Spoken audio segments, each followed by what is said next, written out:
Olá, meu irmão e minha irmã, graça e paz, tudo bem? Sejam muito bem-vindos ao nosso último Café com Bíblia, falando a respeito da Reforma Protestante com o resultado, um dos resultados dela, que foram os 5 solas da Reforma Protestante. Hoje nós vamos terminar, hoje, dia em que nós comemoramos a Reforma Protestante, sexta-feira, dia 31 de outubro. Estaremos aqui então falando sobre os últimos 2 solas, o sola fide e o sola gratia, somente pela fé e somente pela graça. E para isso, eu quero ler um texto que vai falar exatamente desses 2 solas, que está lá registrado em Efésios, capítulo 2, versículos 8 e 9, que dizem assim: Porque pela graça sois salvos, mediante a fé. E isto não vem de vós, é dom de Deus, não de obras, para que ninguém se glorie. Meu irmão e minha irmã, aqui, esse texto já diz tudo para nós. Nós somos salvos apenas, somente pela fé e pela graça. E Paulo diz aqui aos Efésios, olha, o homem ele não pode se regozijar, se autoglorificar por conta da sua salvação. Porque nós não temos absolutamente nenhuma participação nessas 2 obras. É algo exclusivo de Deus sobre as nossas vidas. Em relação ao sola fide, ou somente pela fé, era comum nos tempos de Lutero que as pessoas elas fossem consideradas salvas se realizassem boas obras. Ou seja, não seria o contrário. A evidência da salvação de uma pessoa é o praticar boas obras também. Mas não, as boas obras eram uma condição para que essas pessoas fossem consideradas pessoas boas e, portanto, pessoas salvas. Quando alguém morria sem ser um devoto do catolicismo, sem ser alguém que praticasse romarias, jejuns, atos devocionais, participasse de culto ou a missa aos mortos e tantas outras práticas da doutrina católica, era considerado um pecador e, portanto, ia para o purgatório.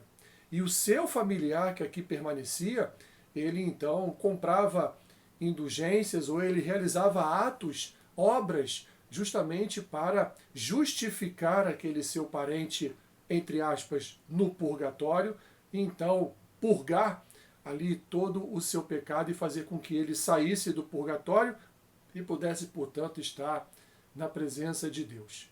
Mas nós sabemos, meus irmãos, que, na verdade, a fé ela vai ter como resultado o praticar das boas obras. Na verdade, as boas obras elas são o resultado de uma vida salva. São o resultado de uma vida que, através da fé, confiou na salvação do Senhor e Salvador Jesus Cristo. Então, as boas obras são a evidência de uma vida com Deus e não a causa para uma salvação.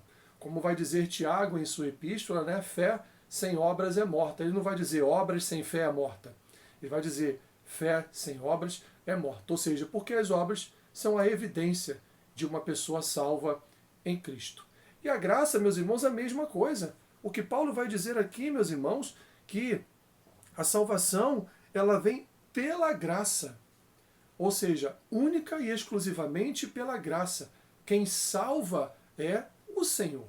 O Senhor é que escolhe e derrama da sua graça salvífica sobre a vida dos seus filhos. É o Senhor que, pela graça, escolhe os seus. É o Senhor que, pela graça, atua através da sua palavra e do seu Santo Espírito no coração do homem, para que ele, então, venha a convergir para a fé, esperança e amor na vida do nosso Senhor e Salvador Jesus Cristo.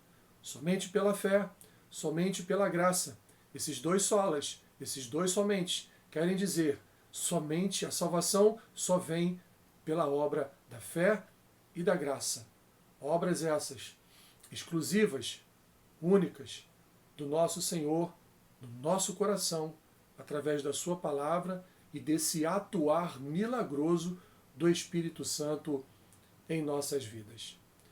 A graça da salvação, ela vem pela fé. E como diz Paulo, ela não vem através das obras de homens, ela não vem através do esforço humano, ela não vem através de uma colaboração do homem com a sua própria salvação diante do Senhor. Ela é única e exclusivamente pela graça e pela fé. Assim, meus irmãos, terminamos a explicação breve, rápida, panorâmica dos solas, dos 5 solas da Reforma Protestante, e que nós nunca venhamos a nos esquecer de homens e mulheres que pela fé e pela graça contribuíram e muito para que hoje nós tivéssemos uma Bíblia em nossas mãos, para que hoje nós tivéssemos acesso aos textos bíblicos, para que hoje nós tivéssemos até mesmo uma igreja para congregar, para louvar e para adorar o Senhor. Porque foi também pelo sangue deles, foi também através de suas vidas que essas conquistas chegaram em nossas mãos. Isso eu estou falando somente no campo da religião, mas existem tantas outras obras que são oriundas da Reforma Protestante, como arte, cultura, educação, até mesmo medicina e tantas outras que têm sua parcela de contribuição dada pelos reformadores, pelos reformadores e pelos pós-reformadores. Que o Senhor te abençoe rica e abundantemente.